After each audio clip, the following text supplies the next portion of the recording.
ඔයාගේ ඉන්න බැහැලා පප්පු දාලා දැන් නම් මාරයි හොඳේ.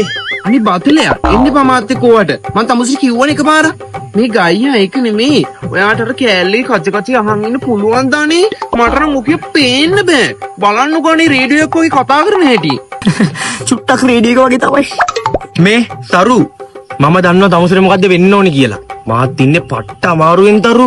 මේ මං තමුසෙගේ අමාරුව හොඳ කරලා දාන්න. මාත් එක්ක යන්න පොඩ්ඩක් පැත්තකට.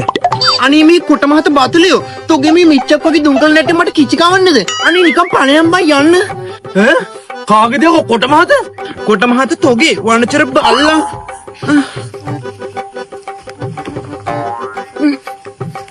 අනේ ගයියා මොකද අනේ නිකන් අවුලෙන් වගේ මොකක් හරි ප්‍රශ්නයක්ද ප්‍රශ්නේ කියන්නේ මට හාවෙක් අල්ලගන්න බැරුව ඉන්නේ ඔයාට හාව අල්ලන්න පුළුවන්ද අයියෝ ඕක දන්නේ ප්‍රශ්නේ හාවනම් මොනවද මම කොච්චර අල්ලලා තියනවද ඔයාට හාව අල්ලන්න පුළුවන්ද අයියේ එහෙනම් මටත් එක්කෙනෙක් අල්ලලා දෙන්නකෝ හාව අල්ලන්න පුළුවන් දන්නේ පාරේ හාව ඉන්නේ කැලේනේ යන්කෝ අනේ කැලේට ඔව්නේ හාව ඉන්නේ කැලේනේ අපි කාර් එකේම යන්